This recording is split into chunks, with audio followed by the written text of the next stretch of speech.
اعوذ باللہ من الشیطان الرجیم بسم اللہ الرحمن الرحیم اللہم صلی علی محمد وآل محمد وعجل فرجہم۔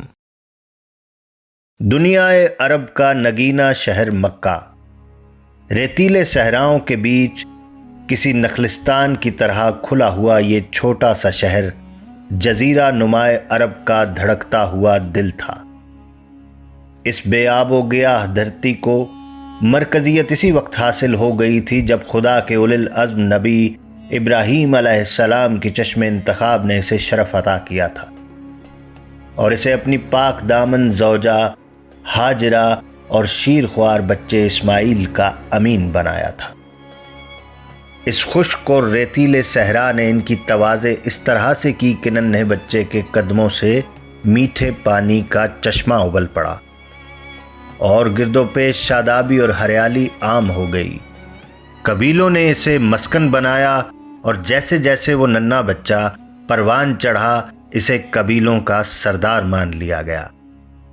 پھر ابراہیم علیہ السلام نے ایک عرصے کے بعد اس ارض امین پر قدم رکھا اور یہ دیکھ کر مسرور ہوئے کہ اسی خطہ ارضی نے ان کی امانتوں کا تحفظ کیا ہے اور انہیں اپنا سردار مان لیا ہے۔ ابراہیم سجدہ شکر بجا لائے تو بارگاہ ایزدی سے ایک ایسی فرمائش ہوئی جو کبھی کسی نبی سے نہیں کی گئی تھی۔ لامکاں نے اپنے لیے ایک مکان کی بنیاد ڈالنے کا حکم دیا۔ ابراہیم نے نوجوان بیٹے کے ہمراہ اس گھر کی بنیادیں اٹھائیں اور اس کچے گھر کی تعمیر ہوتے ہی شہر مکہ شہروں میں ایسا شہر ٹھہرا جہاں ایک گھر خالق کائنات سے بھی منسوب تھا۔ اسی بیت اللہ کی بدولت اس شہر کو دنیا کے سارے شہروں میں مرکزیت حاصل ہو گئی۔ لوگ دور دراز علاقوں سے خدا کے اس گھر کی زیارت کو آتے اور مناسک حج ادا کرتے۔ لوگوں کے اجتماع کی وجہ سے ہر سال ایک بڑا میلہ منعقد ہوتا جسے عکاظ کا نام دیا جاتا۔ اس مشہور میلے کا انتظار سال بھر کیا جاتا اور ہر طرح کی خرید و فروخت ہوتی۔ جناب خدیجہ بنت خویلد بن اسد بن عبد العزیٰ بن قصی کی بیٹی تھیں۔ خویلد کا انتقال فجار کی مشہور لڑائی کے دن ہوا تھا۔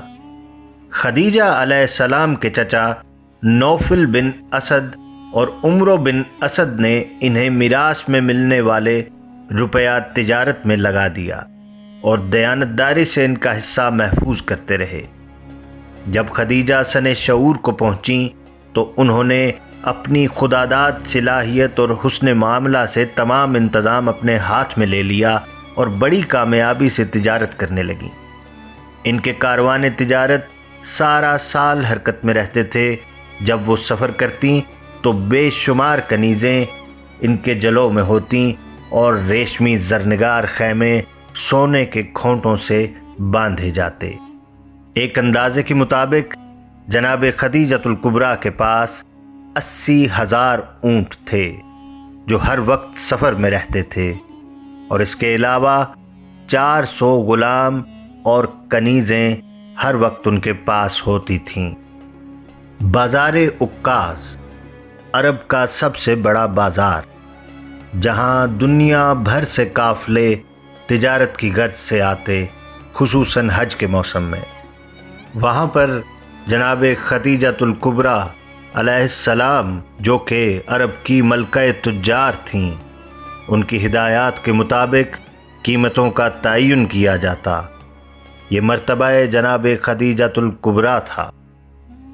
جناب خدیجہ کے تجارتی کاروان کے ہمراہ جانے اور اس میں اپنا مال لگانے کا ہر کوئی خواہش مند رہتا تھا کیونکہ یہ منافع کا سودا ہوتا تھا اور خدیجہ علیہ السلام ہر ایک کو اس کا حق دینے میں عدل و انصاف سے کام لیتی تھیں۔ کارواں روانہ ہونے سے پہلے لوگ جناب خدیجہ کے معتمد غلام میسرہ کے پاس سفارشیں بھیجتے کہ وہ خدیجہ سے کہہ کر انہیں کاروان تجارت کا نگران مقرر کروا دیں۔ میسرہ جس کو مناسب سمجھتا اس کی سفارش بھی کر دیتا۔ اس کی رائے عموماً صائب ہوتی تھی۔ اس لیے خدیجہ اسے اہمیت دیتی تھیں۔ ایک مرتبہ جب کاروان تجارت کی روانگی میں کچھ ہی وقت باقی تھا، میسرہ نے جناب خدیجہ سے کہا، میں آپ کی خدمت میں ایک تجویز پیش کرنا چاہتا ہوں، اگر آپ اجازت مرحمت فرمائیں تو۔ خدیجہ نے ایک بردبار نگاہ سے اذن دیا تو وہ مؤدب لہجے میں گویا ہوا، مالکن ان دنوں بنو ہاشم کے چشم و چراغ محمد ابن عبداللہ کی خوش معاملگی کی ہر طرف دھوم ہے۔ وہ دیانت دار اور صاحب کردار ہیں۔ اگر ہم اپنے اس قافلے کی نگرانی ان کے سپرد کر دیں تو آپ کے خیال میں کیسا رہے گا؟ محمد ابن عبداللہ۔ خدیجہ نے کچھ سوچا، کیا یہ وہی محمد تو نہیں جن کے سرپرست ان کے چچا شیخ البطحہ بیضۃ البلد ابو طالب ہیں؟ آپ نے صحیح پہچانا، اور پھر محمد سے مکے میں کون ہے جو واقف نہیں؟ ان سے قبل یہ نام کبھی کسی کا نہیں تھا، اور وہ خود اتنے خوش اتوار، دانش مند، سچے اور دیانت دار ہیں کہ اب تو مکے میں سب انہیں صادق اور امین ہی پکارتے ہیں۔ میسرہ نے اپنے لہجے میں زور پیدا کرتے ہوئے کہا، تو پھر یہ طے ہے کہ اس مرتبہ ہمارے کاروان تجارت کی نگرانی وہ کرے گا جو صادق بھی ہے اور امین بھی۔ تم ان سے بات کر کے ضروری معاملات طے کر لو۔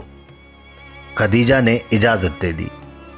میسرہ نے مکے کے صادق و امین سے معاملات تجارت طے کیے، بات بن گئی۔ کارواں ان کی نگرانی میں روانہ ہوا تو میسرہ بھی حسب معمول ساتھ تھا۔ کئی ہفتوں بعد واپسی ہوئی تو کاروان تجارت اس طرح مالا مال واپس آیا کہ مکے میں اس کی دھوم مچ گئی۔ میسرہ اس کامیابی پر بے حد خوش اور مسرور تھا۔ وہ جوش و سرخوشی سے سرشار خدیجہ کی خدمت میں پہنچا اور روداد سفر کہنے لگا، مالکن ہمارا انتخاب بہترین تھا۔ محمد ابن عبداللہ تو معاملات میں ترازو کے تول کے کھڑے ہیں۔ ان کی عادات اتنی دل پذیر ہیں کہ چھوٹے بڑے سب ان کے گرویدہ تھے۔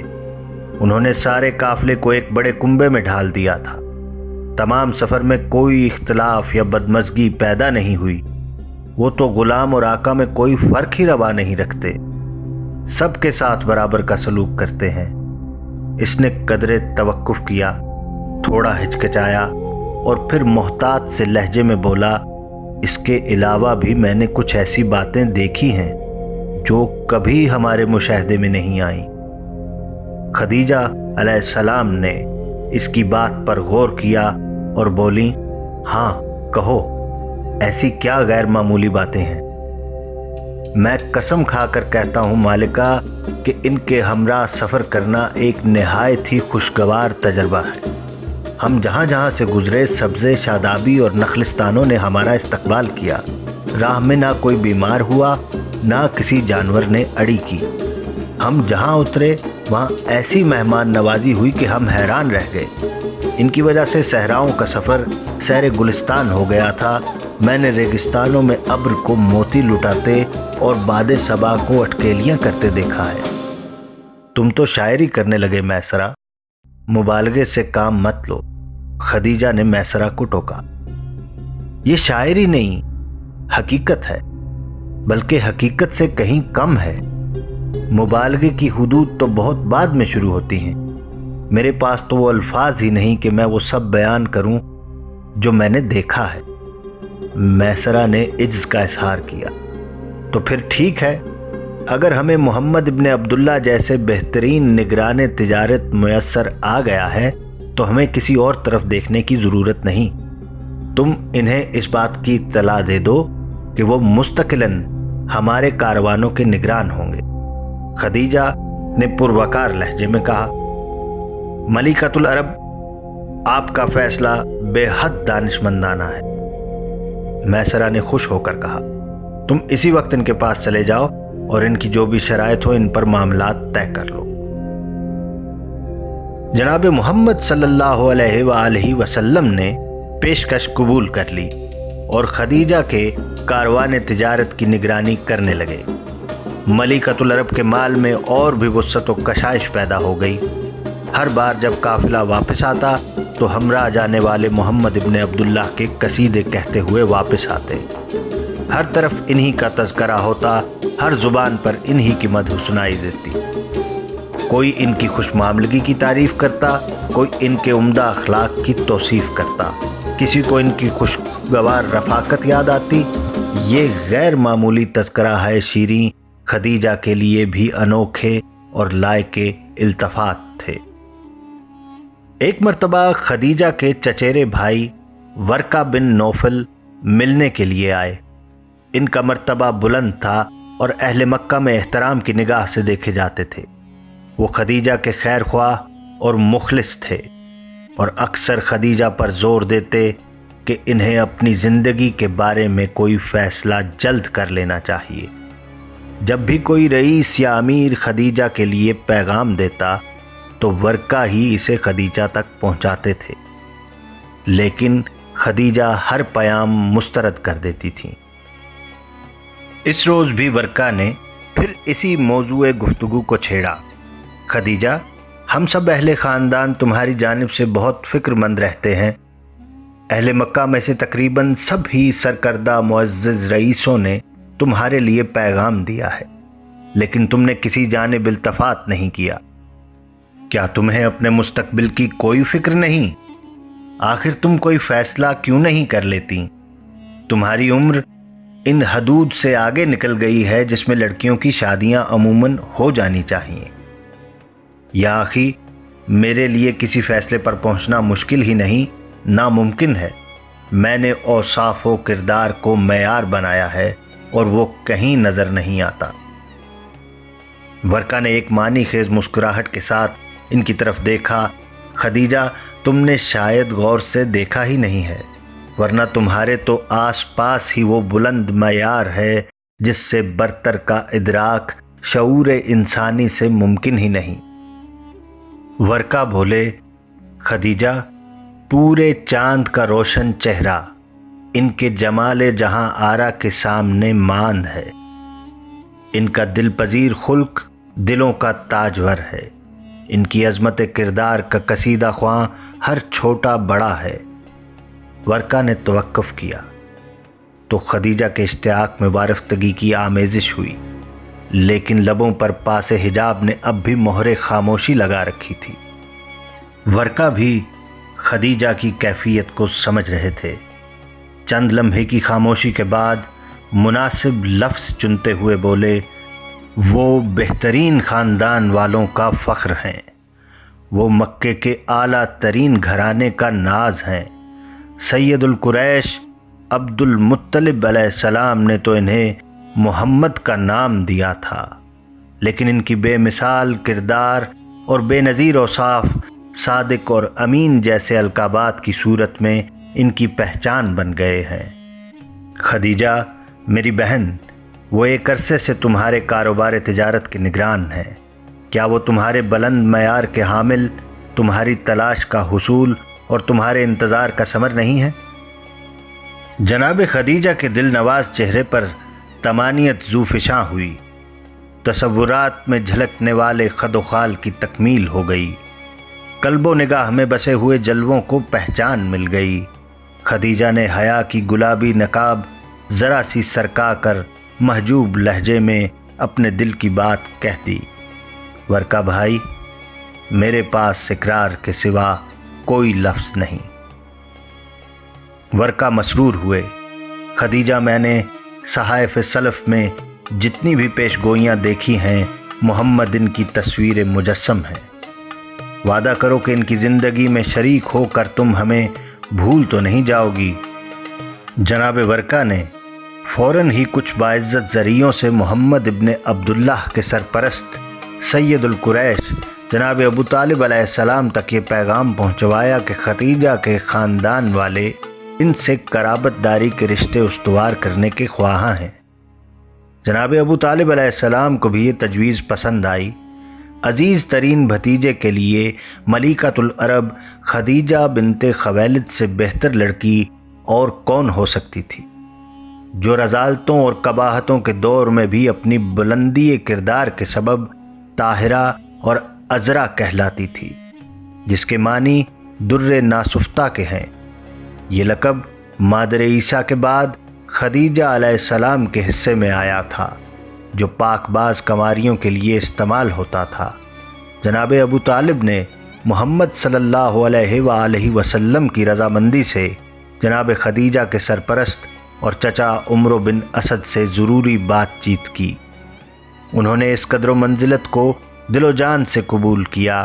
بات طے پا گئی تو ورقہ بن نوفل حرم کعبہ میں پہنچے اور اکابرین قریش کی بزم میں اس پیام کی منظوری کا اعلان عام کیا۔ تمام اہل مکہ کو یہ اطلاع دی جاتی ہے کہ ہم نے ملکۃ العرب عذراء طاہرہ خدیجۃ الکبریٰ بنت خویلد کی نسبت فخر بنو ہاشم صادق و امین محمد بن عبداللہ سے طے کر دی ہے۔ نکاح کے لیے تاریخ مقرر کر دی گئی ہے۔ عوام و خواص کو شرکت کی دعوت دی جاتی ہے۔ مکے میں ہر طرف اس نسبت کا تذکرہ تھا۔ اہل مکہ دونوں گھرانوں کو مبارک و تہنیت دے رہے تھے۔ دونوں جانب شادی کی تیاریوں کی دھوم تھی۔ خدیجہ کے سرپرستوں کے لیے یہ نسبت فخر و سربلندی کا باعث تھی کہ مکہ کے بہترین خاندان کے ممتاز ترین فرد سے تعلق خاطر پیدا ہو رہا تھا۔ جیسے جیسے نکاح کے دن قریب آتے تھے، خدیجہ کے گھر میں رونق اور گہما گہمی بڑھتی جاتی تھی۔ محمد ابن عبداللہ بنو ہاشم کی آنکھ کا تارا تھے۔ وہ ہر جگہ پسندیدگی کی نگاہ سے دیکھے جاتے تھے۔ عزیز رشتہ دار اور غیر سب ہی محمد کی اس خوشی میں خوش تھے۔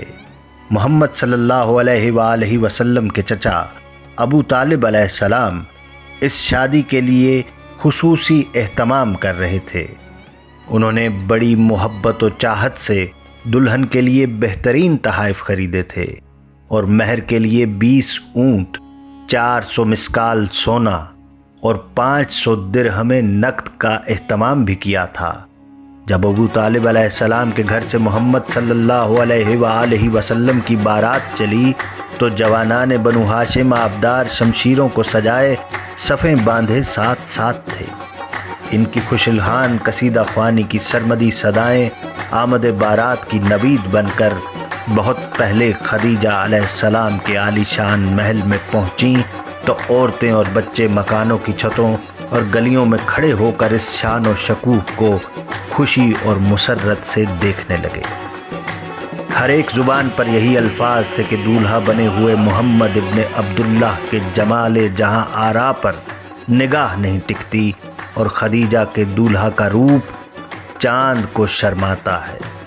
ایسا سنجوگ سارے مکے میں کہیں نہیں ہوا تھا کہ دلہن اور دولہا حسن، شان اور پاکیزگی کردار میں ایک دوسرے کے ساتھ خوب جچتے تھے۔ خدیجہ کے گھر والوں اور معززین نے بارات کا استقبال کئی قدم آگے بڑھ کر کیا اور بہترین پذیرائی اور زرنگار نشستوں پر بٹھایا۔ 25 سالہ محمد صلی اللہ علیہ وآلہ وسلم کی جانب سے ان کے چچا ابو طالب نے خطبہ نکاح پڑھا۔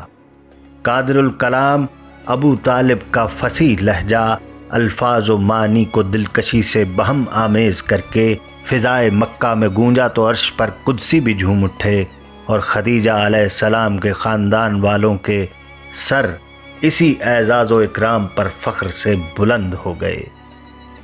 جناب ابو طالب نے خطبہ نکاح کچھ اس طرح شروع کیا: حمد و ثنا اللہ کے لیے مخصوص ہے، جس نے ہمیں ذریت ابراہیم و اولاد اسماعیل میں قرار دے کر ہمیں کعبے کا محافظ اور اپنے حرم محترم کا منتظم اور متولی بنایا ہے، جہاں خلق خدا حج کے لیے آتی ہے۔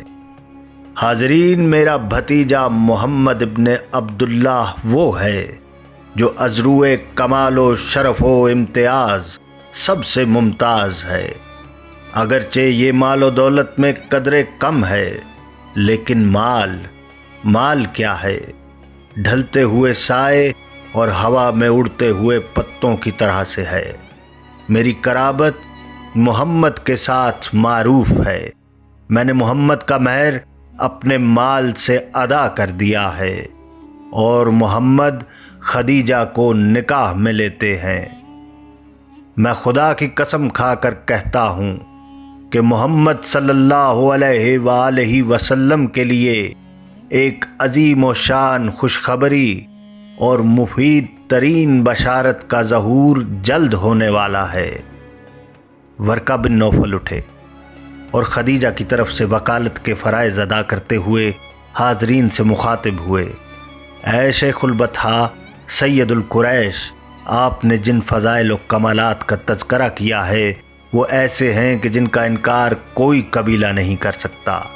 یہ ہماری خوش قسمتی ہے کہ آپ کے خاندان کے ساتھ ہمارا انتساب ہو گیا ہے۔ اے اہل قریش، آپ گواہ رہیں کہ ہم نے خدیجہ بنت خویلد کو ان کی رضامندی سے محمد ابن عبداللہ کی زوجیت میں دے دیا ہے۔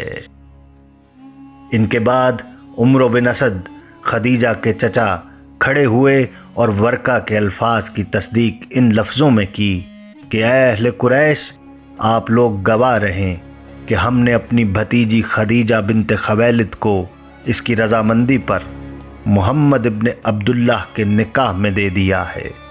سرداران قریش نے گواہیاں دیں، مبارک سلامت کا شور بلند ہوا، تہنیت کے زمزمے لٹائے گئے اور خدیجہ دلہن بن کر ابو طالب علیہ السلام کے گھر میں اتریں۔ دوسرے روز ولیمہ ہوا جس میں ابو طالب علیہ السلام نے تمام اہل مکہ کو ایسی شاندار ضیافت دی جو یادگار ہو گئی۔ چند ہی روز میں ابو طالب علیہ السلام نے محمد صلی اللہ علیہ وآلہ وسلم کے لیے علیحدہ گھر کا انتظام کر دیا۔ میں تو صاحب دولت و زر تھی، تیرے زر و دینار پہ دنیا کی نظر تھی۔ حیرت ہے کہ اس وقت بھی تو ابر گوہر تھی، تجھ کو کسی اجڑے ہوئے گھر کی بھی خبر تھی۔ یہ کام تو مشکل تھا مگر کر کے دکھایا، یہ کام تو مشکل تھا مگر کر کے دکھایا۔ ایک در یتیمی کو سرے تاج بنایا، سلام بی بی خدیجہ۔ ابھی شادی کو کچھ ہی عرصہ گزرا تھا کہ محمد صلی اللہ علیہ وآلہ وسلم نے ایک روز جناب خدیجہ سے کہا، میرے لیے کچھ سامان خورد و نوش تیار کر دو جو چند روز تک کام دے سکے۔ کیا کہیں سفر پر جانے کا ارادہ ہے؟ خدیجہ نے سوال کیا۔ ہاں، تم اسے سفر کا نام بھی دے سکتی ہو، لیکن یہ اپنے اندرون اور باطن کا سفر ہے، یہ آگہی اور قرب اللہ کا سفر ہے۔ محمد صلی اللہ علیہ وآلہ وسلم نے متبسم لبوں کے ساتھ وضاحت کی کہ سارا سال تو علائے کی دنیا میں مصروف رہ کر گزرتا ہے، تو پھر کیوں نہ چند روز اس مالک حقیقی کی نظر بھی کیے جائیں جس نے حیات کے یہ ماہ و سال اتنی فراوانی سے ہمیں عطا کیے ہیں۔ یہ کہاں تک کا سفر ہے؟ بس یہاں سے 3 میل کے فاصلے پر غار حرا ہے۔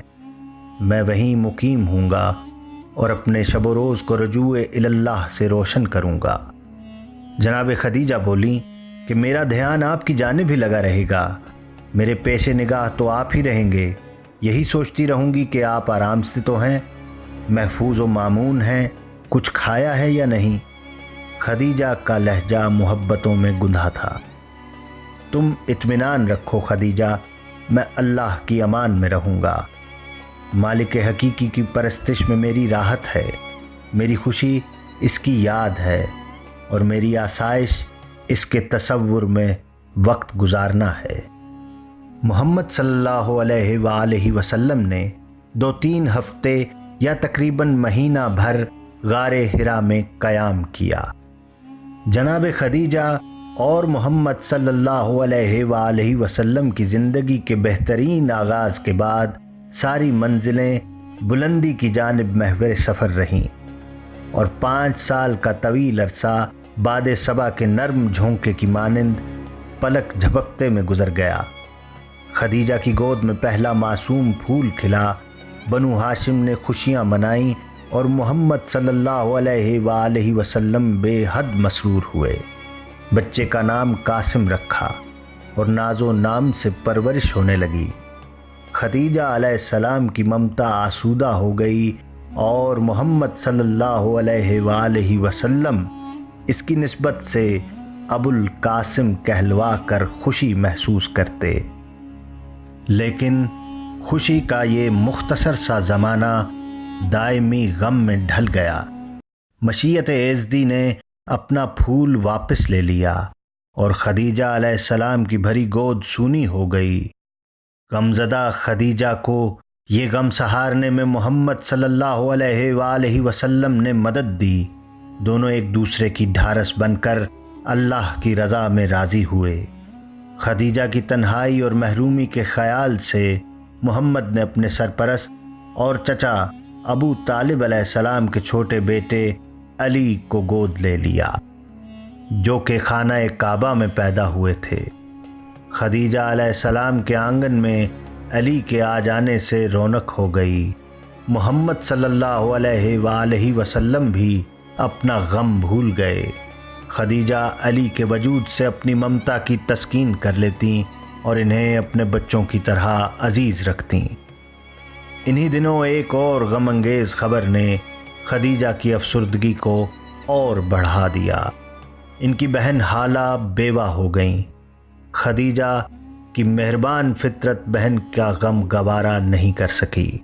غم گساری کے خیال سے خدیجہ محمد صلی اللہ علیہ وآلہ وسلم کی اجازت سے انہیں اپنے یہاں لے آئیں اور ان کی تینوں بیٹیوں زینب، ام کلثوم اور رقیہ کو اپنے زیر کفالت لے لیا۔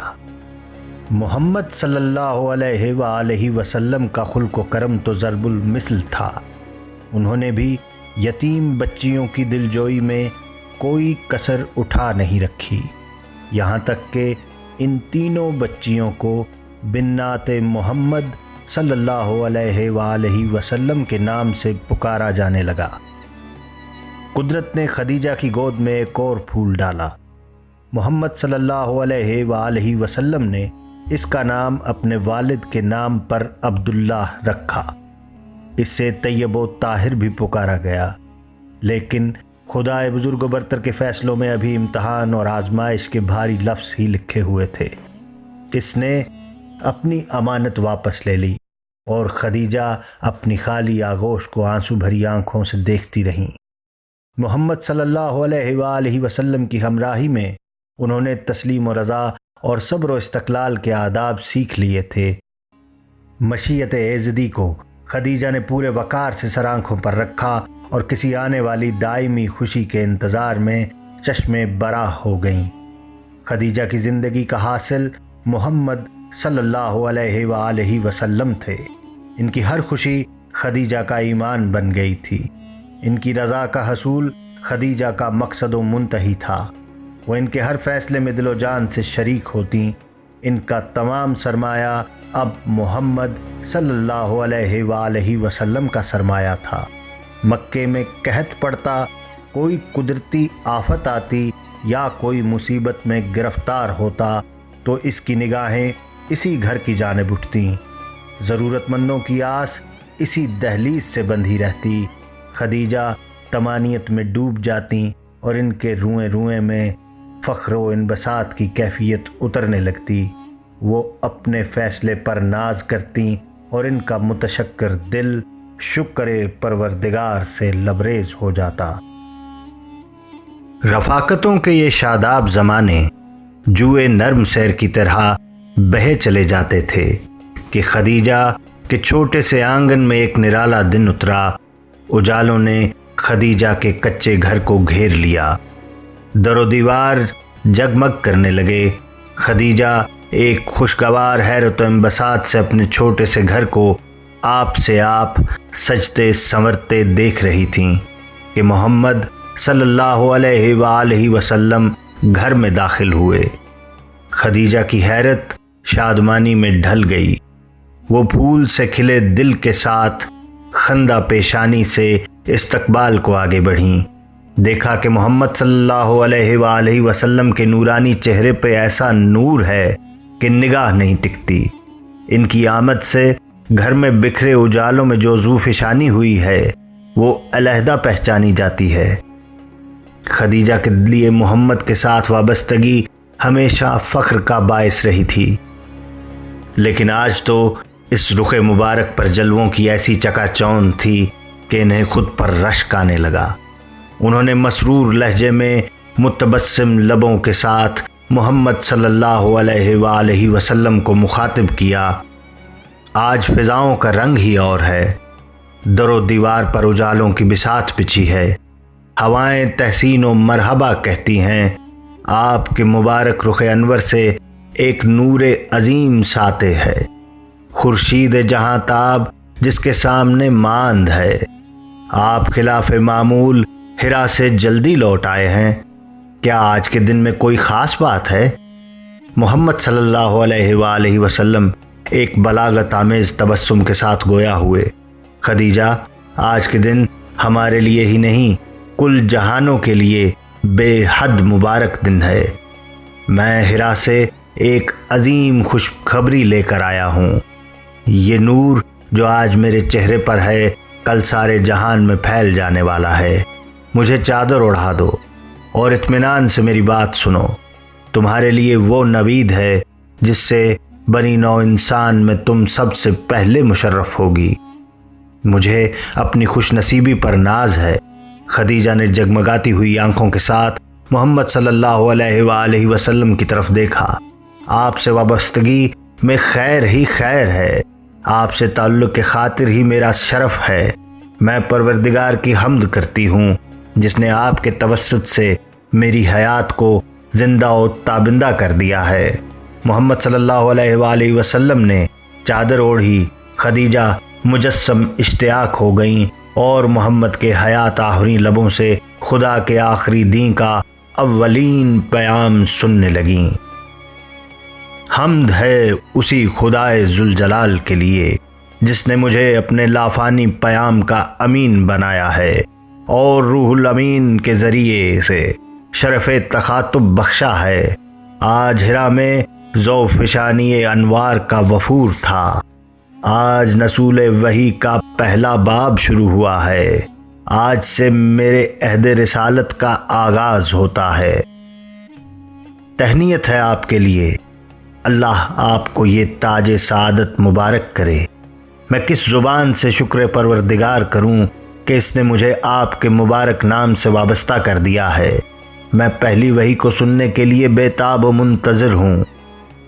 کیوں نہیں خدیجہ، جہان نسوانیت میں سب سے پہلے تم ہی اس شرف سے مشرف ہوگی۔ یہ اللہ کا وہ عظیم پیغام ہے جو اس خطہ ارض میں ہر ذی روح کے لیے ہی نہیں آنے والے سب زمانوں اور کل جہانوں کے لیے ہے۔ اس کی حفاظت کی ذمہ داری خود اس معبود برحق نے اٹھائی ہے۔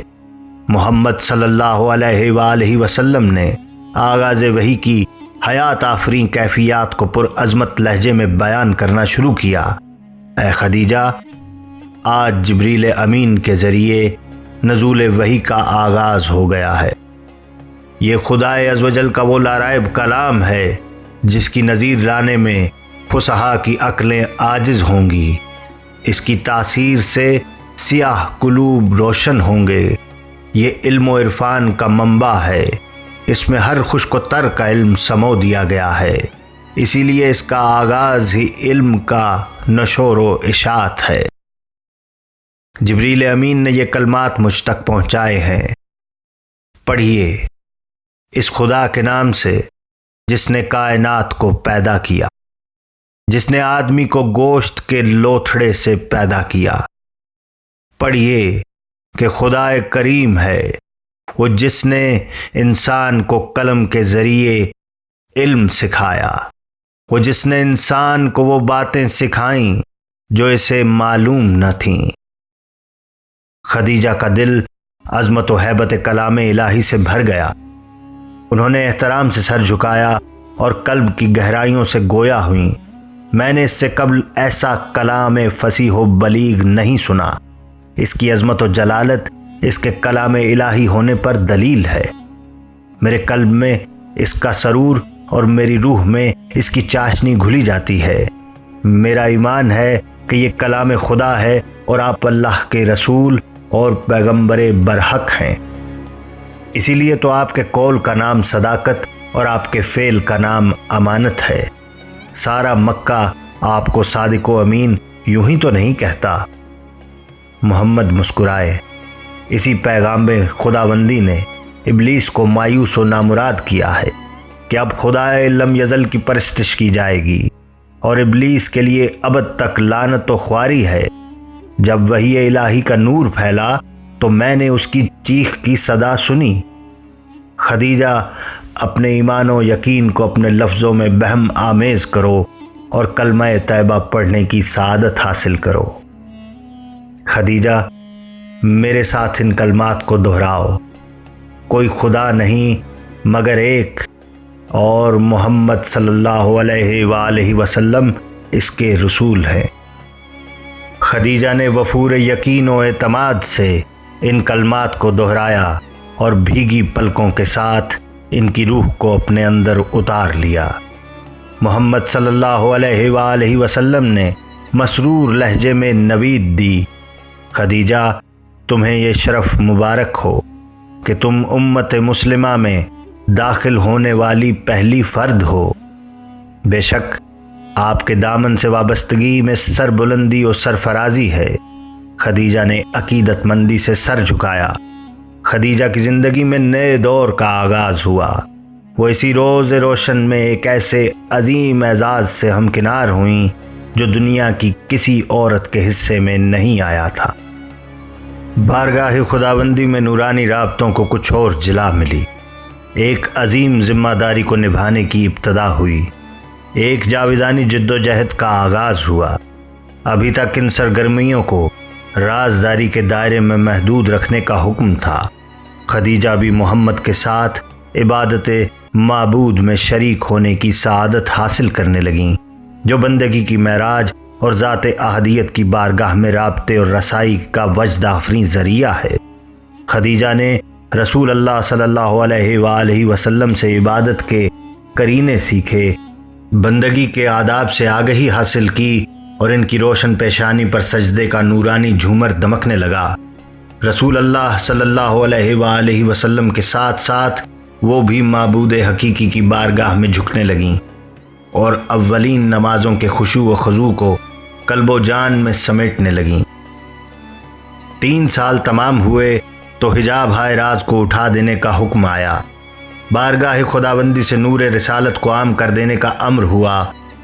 ایک نئی آزمائش، ایک نئے امتحان اور ایک نئے زمانے میں اترنے کے دن آئے۔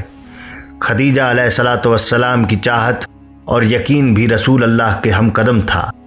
وہ رضائے معبود کی تکمیل کے لیے آگے بڑھے تو مختلف ایذا رسانیاں دراز دستیاں بالمقابل ہوئیں۔ اول مذاق اڑا کر بات ٹالنے کی کوشش کی گئی، لیکن رسول اللہ کی استقامت میں فرق نہیں آیا۔ پھر طنز اور طعنوں سے کام لیا گیا۔ رسول اللہ صلی اللہ علیہ وآلہ وسلم ثابت قدم رہے۔ لالچ، تحریص و ترغیب کے حربے آزمائے گئے، لیکن رسول اللہ صلی اللہ علیہ وآلہ وسلم نے التفات بھی نہیں کیا اور اپنے پیغام کی تبلیغ میں ہمہ مصروف رہے۔ تو مخالفین کو اندازہ ہوا کہ محمد اب اللہ کے رسول ہیں اور اللہ کے پیغام کو پہنچانے کی جو ذمہ داری ان پر عائد کی گئی ہے وہ اس سے عہدہ برا ہونے میں کوئی دقیقہ فروگزاشت نہیں کریں گے۔ انہیں راہ استقامت سے ہٹانا بچوں کا کھیل نہیں۔ ان کے لفظوں میں تاثیر ہے، ان کے جذبوں میں زور ہے اور ان کے ارادوں میں قوت ہے۔ وہ اپنے قول کو سچا کر دکھانے کا عزم اور حوصلہ رکھتے ہیں۔ اب مخالفین کا انداز بھی بدلا۔ انہوں نے طے کر لیا کہ رسول اللہ صلی اللہ علیہ وآلہ وسلم کی تحریک کا مقابلہ کرنے کے لیے اتنی ہی سختی اور شدت کی ضرورت ہے جتنا عزم و ثبات محمد کے محکم ارادوں میں ہے۔ انہوں نے مخالفوں کی کمانیں سیدھی کر لیں تیروں کا رخ متعین کیا اور ایک کے بعد ایک نشانہ رسول اللہ کو ہدف بنانے لگا۔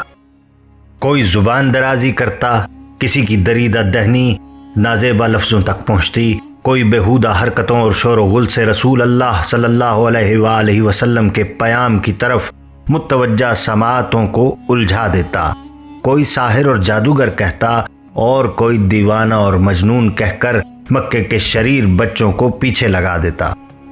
خلق عظیم کے پیکر طاہر و اطہر رسول اللہ کا قلب مطہر ان کی ذہنی پستی پر رنجیدہ ہوتا، انہیں شعور انسانی کی کجروی پر افسوس ہوتا، اشرف المخلوقات کو اپنے ہی ہاتھوں سے ترشے ہوئے بتوں کو پوجتے دیکھ کر وہ ان کی جہالت پر افسردہ ہوتے۔ رسول اللہ صلی اللہ علیہ وآلہ وسلم اپنی نارسائی اور ناکامیابی پر کبیدہ خاطر ناسزا لفظوں اور بدنما طعنوں کو سنتے ہوئے گھر میں قدم رکھتے تو خدیجہ دہلیز پر پذیرائی کرتیں، السلام علیکم یا رسول اللہ۔ دل کا یقین اس فردوسی لہجے میں سمٹ آتا۔ رسول اللہ صلی اللہ علیہ وآلہ وسلم کی کبیدہ خاطری شگفتگی اور تازگی میں بدل جاتی، تصدیق کرنے والی یہ صدا، یقین و اعتماد کو جلا دینے والا یہ پیکر ساری کلفتوں کو دور کر دیتا، ساری اذیتوں کو مخالفتوں کو گوارا بنا دیتا، ساری مایوسیوں کا مداوع ہو جاتا۔ سلیقے سے سنورے ہوئے گھر میں ہر طرف آسائش ہی آسائش محسوس ہوتی۔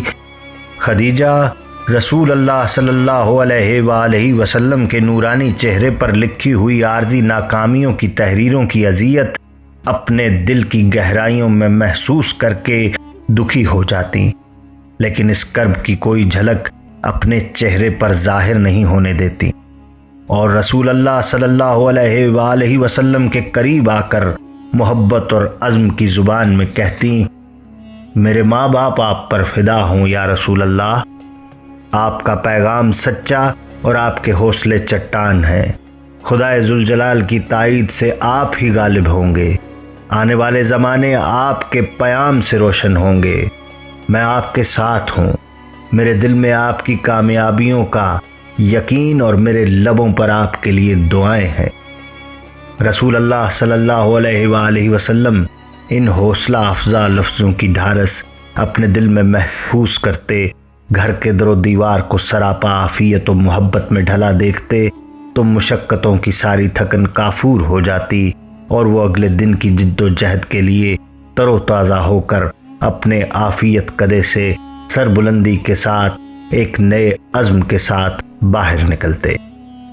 رسول اللہ کا مبارک قدم جیسے ہی گھر کی دہلیز سے باہر نکلتا، خدیجہ کا دل جیسے رسول اللہ کے ساتھ ساتھ ان پر نچھاور ہوتا رہتا، انہیں پیش آنے والی ہر اذیت گھر کی چار دیواری میں بھی خدیجہ خود پر بیتتی محسوس کرتیں۔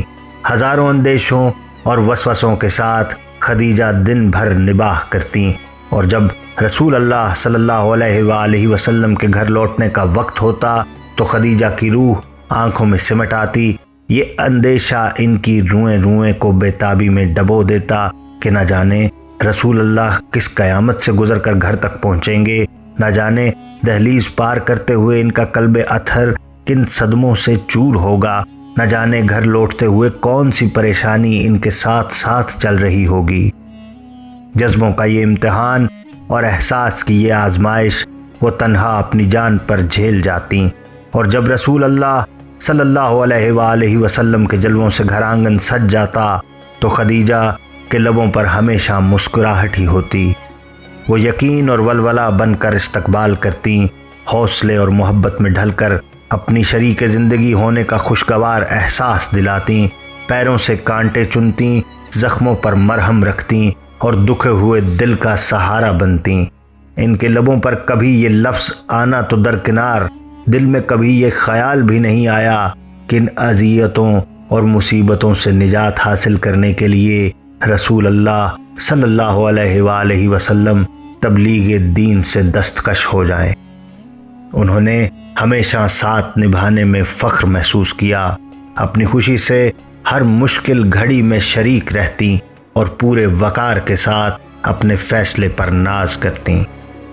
جناب خدیجہ کی یہ ریاضتیں، یہ جاں سپاریاں اور محبتیں بارگاہ رب ذوالجلال میں مقبول ٹھہریں اور ان کا دامن مراد شرف و بزرگی سے بھر گیا۔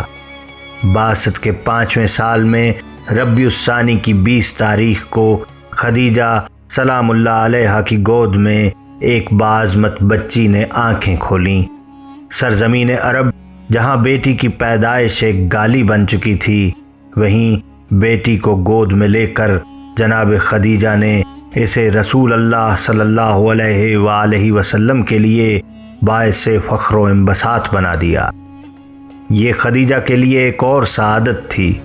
وہ ایسی بیٹی کی ماں بنی تھیں جسے عورت کو نجات کی نوید دینی تھی، جسے بیٹیوں کو زندہ درگور ہو جانے سے بچانا تھا، جو عالم نسواں کے لیے شمع ہدایت تھی۔ رسول اللہ نے چاند چہرے والی اس معصوم خوشی کو اپنی محبتوں میں شرابور کر دیا اور فخر کے لہجے میں بولے، یہ میری بیٹی ہے فاطمہ، میری نور نظر، میرا پارہ جگر، میرا ٹکڑا۔ میں اس کی خوشی میں خوش ہوں، اس کی ناخوشی مجھے ناخوش کرتی ہے۔ جناب خدیجہ کے دل نشین چہرے پر طمانیت کے رنگ اترے۔ ان کا دل شکر پروردگار میں جھک گیا۔ یہ ننھی بیٹی عالم عرب میں آنے والی ساری بیٹیوں کے روشن مستقبل کی ضمانت تھی۔ طویل عرصے کی محرومی کے بعد گھر کا آنگن اس معصوم وجود سے آشنا ہوا تھا۔ خدیجہ کی مامتا آسودہ ہوئی تھی اور فضاؤں میں اس کی معصوم کلکاریاں زندگی اور شادمانی بن کر تیرتی پھرتی تھیں۔ خدیجہ اس کے ناز اٹھاتے نہیں تھکتی تھیں، لیکن رسول اللہ صلی اللہ علیہ وآلہ وسلم کے لیے محبت میں کوئی کمی یا خدمت میں کوئی تساہل پیدا نہیں ہوا، بلکہ اب تو خدیجہ کے ساتھ ننھی بیٹی بھی رسول اللہ کے لیے تقویت و مسرت کا ذریعہ بن گئی تھی۔ گھر میں رسول اللہ کے لیے کشش کچھ اور بڑھ گئی تھی۔ خدیجہ کے ساتھ قربتوں کے رشتے اور مضبوط ہو گئے تھے۔ خدیجہ بیٹی کی تربیت میں ہمتن مصروف ہو گئیں کہ وہ جانتی تھیں کہ فاطمہ ایک عام بچی نہیں، اللہ کے رسول کی بیٹی ہیں، جنہیں امت مسلمہ کے لیے مثال بننا ہے اور آنے والی نسل کو پروان چڑھانا ہے، جو رسول اللہ صلی اللہ علیہ وآلہ وسلم کی وراثتوں کی محافظ اور نگہدار ہوں گی۔ دین اسلام میں ترقی کے آثار نظر آئے۔ دوستوں، عزیزوں اور نیک سرشت لوگوں نے اس پیام کو اپنے دل میں جگہ دی۔ غلاموں اور پسے ہوئے طبقات نے اس دین میں مساوات کی اعلیٰ روایات کو محسوس کر کے اسے کھلے دل کے ساتھ لبیک کہا۔ اہل مکہ اور کفار کے لیے یہ کامیابی سوہان روح تھی۔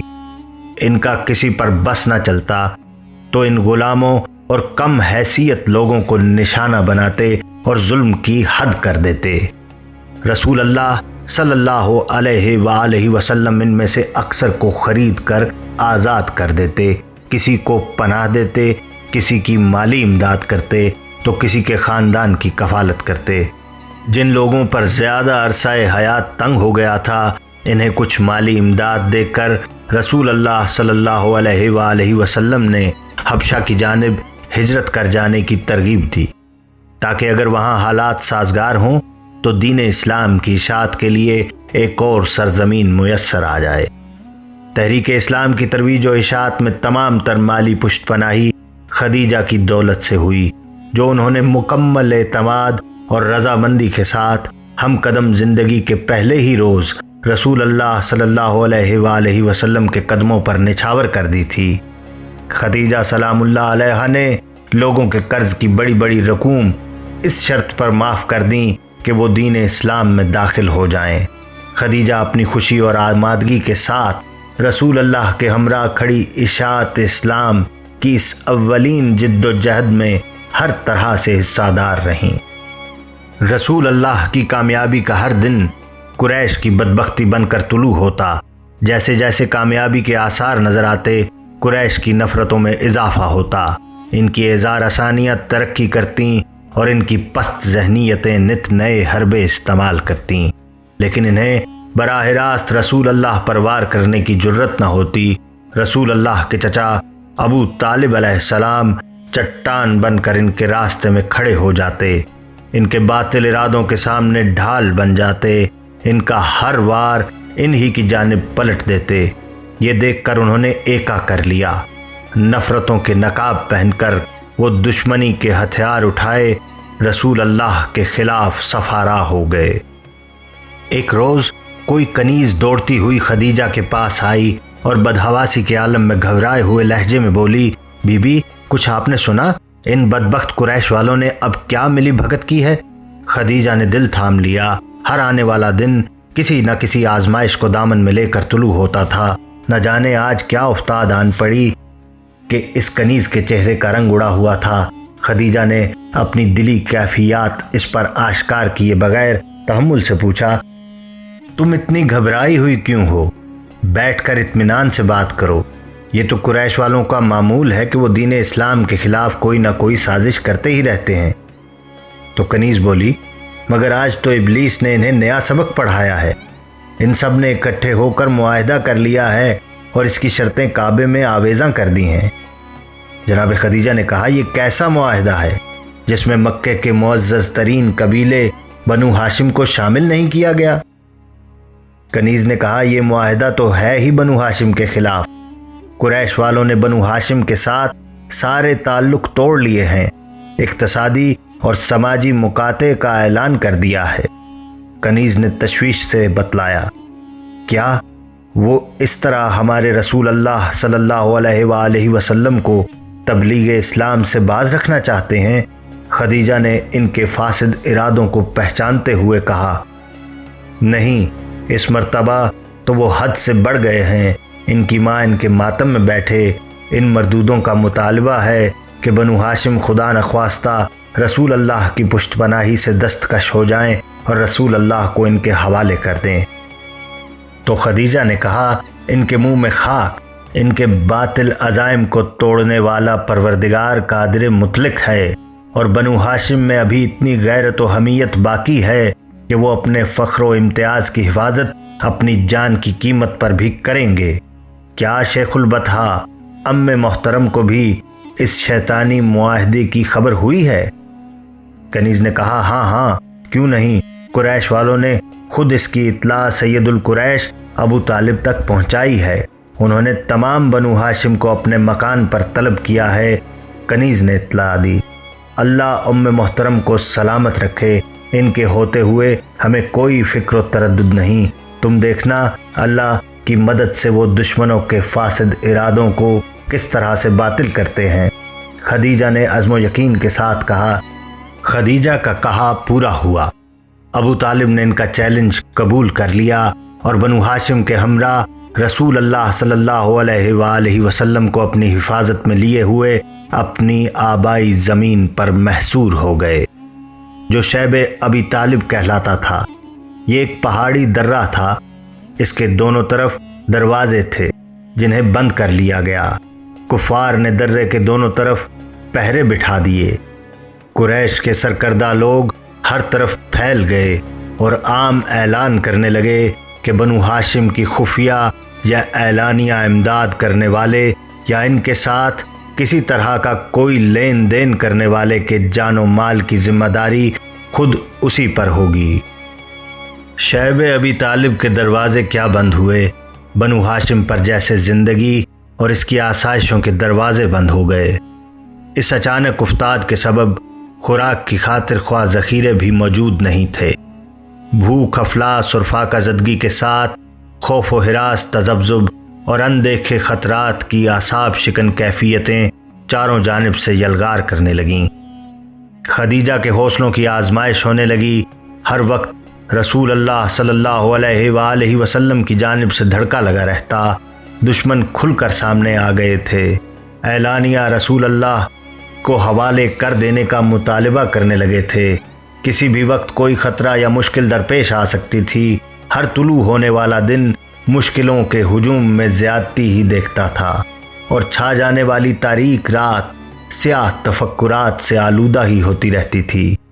رسول اللہ صلی اللہ علیہ وآلہ وسلم کے چچا ابو طالب علیہ السلام دشمنوں کی جانب سے کسی شرانگیزی کے اندیشے سے رسول اللہ صلی اللہ علیہ وآلہ وسلم کا بستر تبدیل کرتے رہتے۔ راتوں کو اٹھ کر انہیں دیکھتے اور اپنے بیٹوں علی اور جعفر کے ساتھ ان کا بستر بدلتے رہتے۔ آغاز شب میں جہاں سلاتے، آخر شب تک بعض اوقات اسی جگہ کو کئی بار تبدیل کرتے۔ جناب خدیجہ کی راتیں بھی آنکھوں میں کٹتیں، دھیان رسول اللہ صلی اللہ علیہ وآلہ وسلم میں ہی لگا رہتا۔ کبھی پیشانی سجدے میں رکھ دیتی تو کبھی دعاؤں کی شمع جلا جلا کر سیاہ راتوں کو روشن کرتیں۔ صبح صادق کا اعلان کرنے والا سپیدہ اس سحری نمودار ہوتا تو خدیجہ کا دل حمد پروردگار سے لبریز ہو جاتا کہ مصیبت کی ایک اور رات کٹ گئی ہے اور دن کا اجالا نئی امید بن کر چاروں جانب چھا گیا ہے۔ ناز و نعم میں پلی ہوئی خدیجہ کے لب نہ کسی شکوے سے آشنا ہوئے، نہ ان کی روشن پیشانی پر کوئی بل آیا۔ وہ بنو ہاشم کے 40 کے کنبے کے ساتھ فقر و فاقہ کے بنجر دن خوشدلی سے گزارتی رہیں۔ تنگی اور اسرت کا ایک ایک دن کاٹتے کاٹتے پورا برس جیسے تیسے گزر گیا۔ خوراک کے محدود ذخیرے بالکل ہی جواب دے گئے۔ بچوں کے لیے بھوک ناقابل برداشت ہو گئی۔ ان کی معصومیت فریاد کرتی تو بھوک سے تپتی آوازیں درے سے باہر جاتیں، تو پہرے پہ بیٹھے ہوئے قریش انہیں سن سن کر خوش ہوتے اور یہ امید لگاتے کہ بنو ہاشم اس فقر و فاقہ سے تنگ آ کر جلد ہی ہتھیار ڈال دیں گے اور رسول اللہ صلی اللہ علیہ وآلہ وسلم کو ان کے رحم و کرم پر چھوڑ دیں گے۔ لیکن بنو ہاشم کے حواصل ہارے ہوئے نہیں تھے۔ مائیں بچوں کو کسی نہ کسی طرح بہلا لیتیں۔ وہ طلحہ کے پتے توڑ کر پکاتیں اور اس ناکافی اور بدمزہ غذا سے پیٹ کی آگ سرد کرنے کی کوشش کرتیں۔ خدیجہ کی گود میں ننھی منی فاطمہ بھی تھیں۔ اکلوتی بیٹی کے لیے دودھ تو کیا ملتا، اس کی بھوک مٹانے کو معمولی غذا بھی میسر نہیں تھی۔ خدیجہ مامتا کی آزمائش سے بھی سرخرو گزریں۔ انہوں نے لاڈلی بیٹی کی بھوک اپنی آنکھوں سے دیکھی، لیکن کسی اشارے یا رویے سے اس کا اظہار نہیں ہونے دیا۔ جناب فاطمہ سلام اللہ علیہا کے ساتھ وہ دوسرے بچوں کو بھی اسی پیار سے بہلاتی رہیں، خاندان کی دوسری خواتین کا حوصلہ بڑھاتی اور ان کے عزم کو پختہ اور تر و تازہ کرتی رہیں۔ انہوں نے اس آزمائش کے وقت میں خاندان کی تمام خواتین کو رسول اللہ کی چچی فاطمہ بنت اسد کے ساتھ مل کر یکجا و ہم آہنگ کر رکھا۔ کسی کے لب پر شکایت نہیں تھی، کسی کے رویے میں تلخی نہیں تھی، کوئی مشکل سے گھبرائی نہیں تھی اور کسی نے بھی مردوں کے لیے کوئی مسئلہ پیدا نہیں کیا تھا، بلکہ ہر انداز اور ہر ادا سے ان کی ڈھارس بندھائی، ان کی ہمت بڑھائی اور انہیں اپنائیت کا احساس دلایا تھا۔ رات کو علی بنو ہاشم کے دوسرے جوانوں کو لے کر چھپ کر نکلتے اور دور دراز علاقوں سے خوراک اور دوسری ضروریات زندگی حاصل کرنے کی کوشش کرتے، لیکن قریش نے ارد گرد کے علاقوں میں بھی اتنی دہشت پھیلا رکھی تھی کہ لوگ لین دین کرنے سے ڈرتے تھے۔ شدید طلب کے اس دور میں اگر کوئی لین دین کرنے پر تیار بھی ہو جاتا تو بھی معمولی چیزیں دوگنی تگنی قیمت پر دستیاب ہوتیں۔ تجارت اور کاروبار ختم ہو جانے کی وجہ سے آمدنی کا کوئی ذریعہ باقی نہیں رہا تھا۔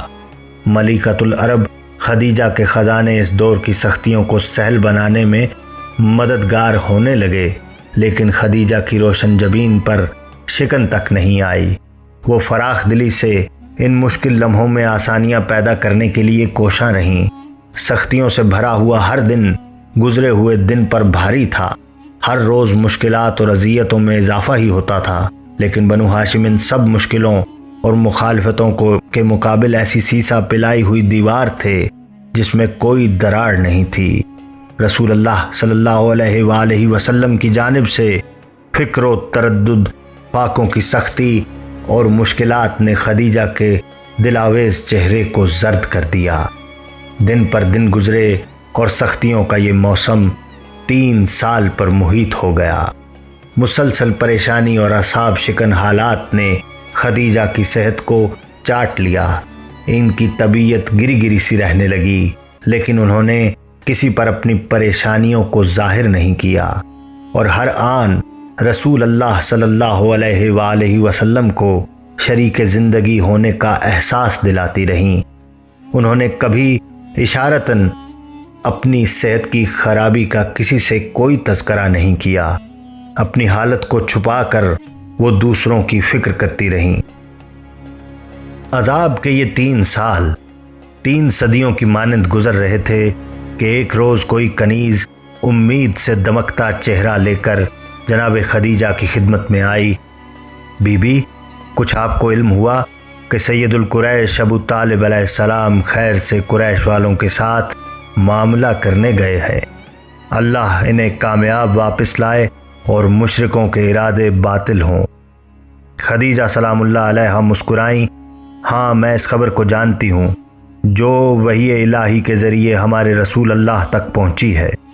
انہوں نے ہی محترم کو اس سے آگاہ کیا ہے کہ قریش والوں کے اس باطل معاہدے کو جو انہوں نے بنو ہاشم کے خلاف لکھ کر سر بمہر کر کے خانہ کعبہ میں آویزاں کر رکھا ہے، وہ سب کا سب دیمک کی غذا بن گیا ہے، سوائے لفظ اللہ کے۔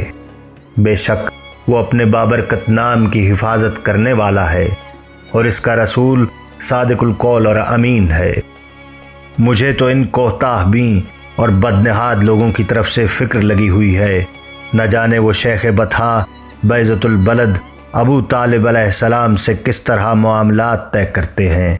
اللہ ہم سب کو ان کی شرانگیزیوں سے محفوظ رکھے۔ سردار ابو طالب کو سلامتی کے ساتھ واپس لائے۔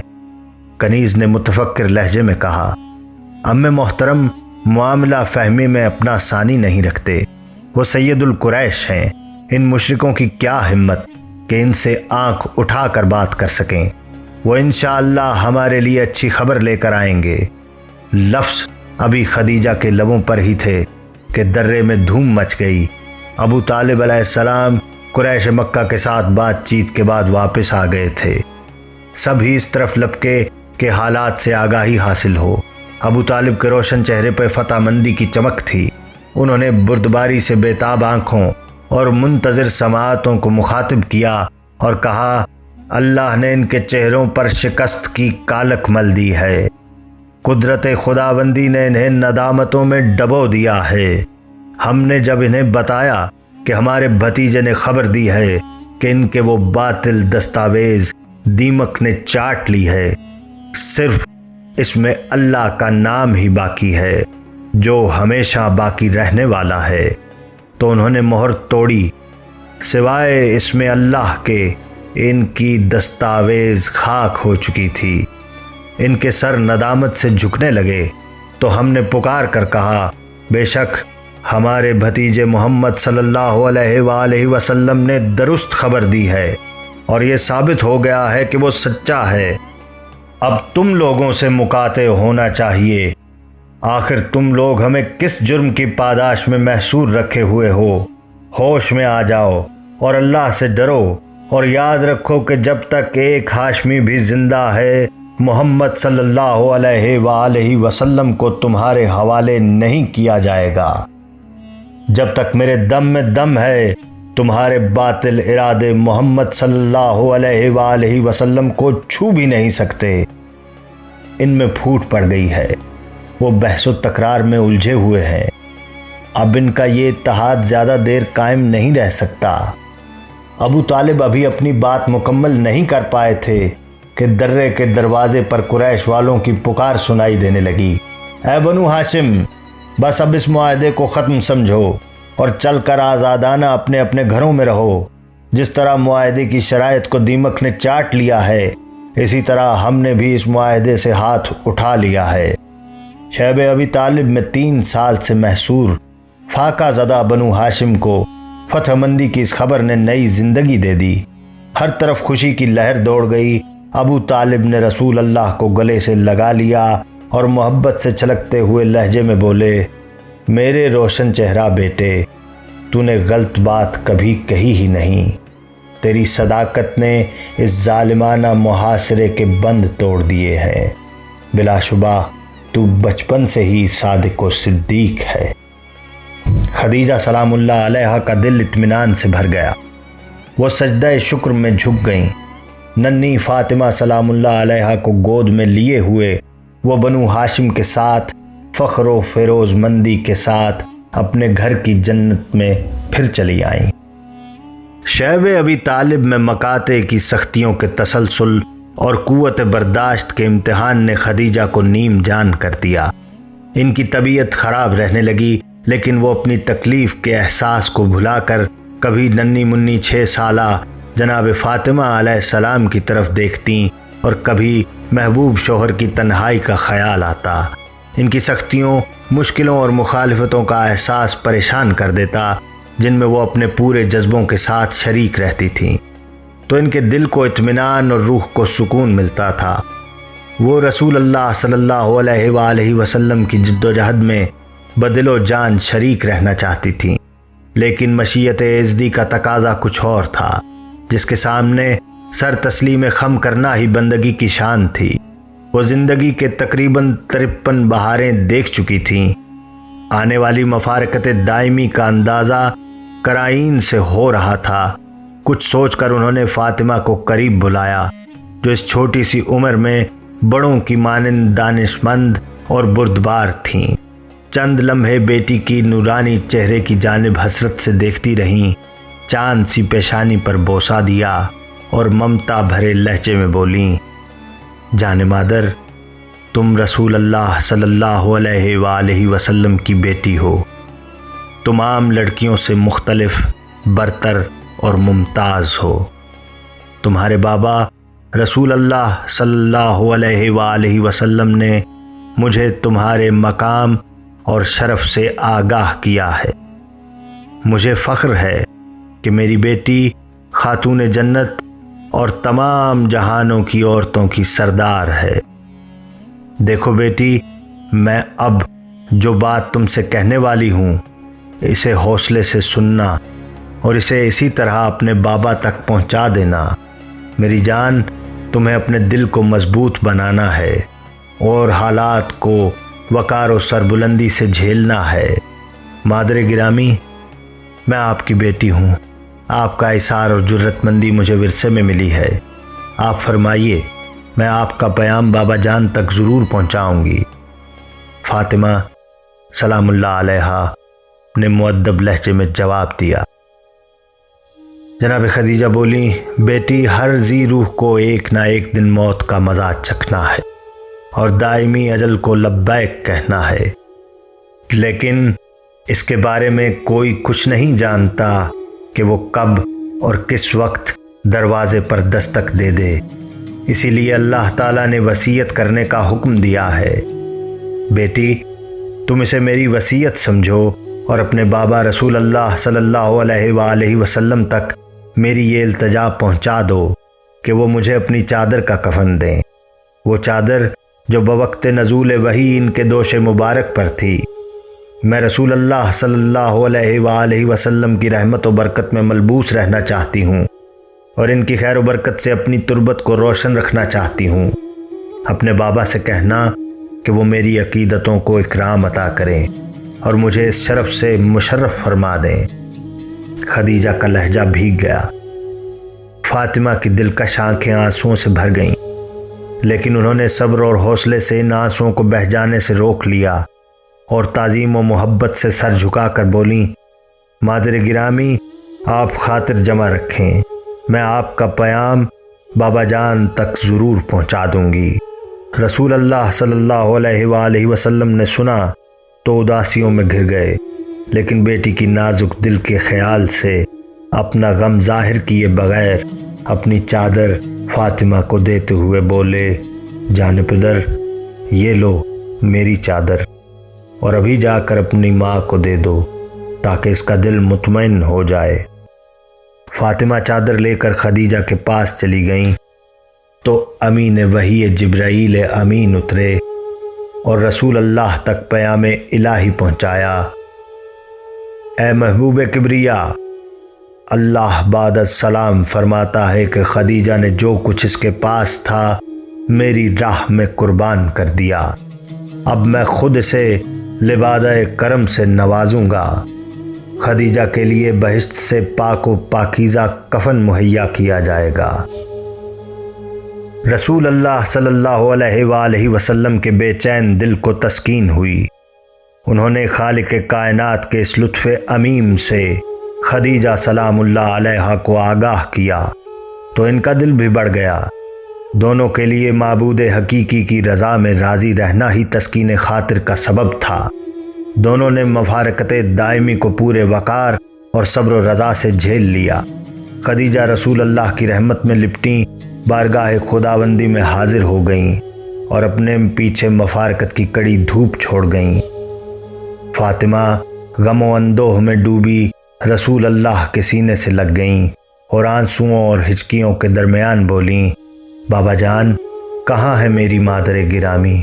مجھے بتائیے میں ان کے بغیر کیسے رہوں گی؟ رسول اللہ صلی اللہ علیہ وآلہ وسلم نے معصوم بیٹی کے آنسو اپنی ردائے مبارک میں جذب کر لیے اور رندھے ہوئے لہجے میں گویا ہوئے، بیٹی صبر کرو، ہم اللہ کے فیصلے پر راضی ہیں۔ تمہاری ماں بہشت کے ایک ایسے محل میں ہے جہاں تکلیف اور پریشانی کا شائبہ تک نہیں۔ یہ محل موتیوں اور یاقوت سے بنا ہے۔ مریم مادر عیسیٰ اور آسیہ زوجہ فرعون کے محلوں کے درمیان واقع ہے۔ پھر سچے لفظوں میں بولے، بخدا خدیجہ سے بہتر کوئی نہیں۔ جب لوگوں نے میرا انکار کیا تھا تو وہ مجھ پر ایمان لائیں، جب لوگوں نے مجھے جھٹلایا تو انہوں نے میری تصدیق کی۔ انہوں نے اپنے مال سے میری اس وقت مدد کی جب لوگوں نے مجھے مدد سے محروم کر دیا تھا، اور اپنی تمام دولت اشاعت دین کے لیے وقف کر دی۔ ان کے ذریعے ہی مجھے تم جیسی برگزیدہ اور سیدۃ النساء العالمین بیٹی عطا ہوئی۔ اللہم صلی علی محمد وآل محمد وعجل فرجہ۔ میں تو صاحب دولت و زر تھی، تیرے زر و دینار پہ دنیا کی نظر تھی۔ حیرت ہے کہ اس وقت بھی تو ابر گوہر تھی، تجھ کو کسی اجڑے ہوئے گھر کی بھی خبر تھی۔ یہ کام تو مشکل تھا مگر کر کے دکھایا، یہ کام تو مشکل تھا مگر کر کے دکھایا۔ ایک در یتیمی کو سرے تاج بنایا۔ سلام بی بی خدیجہ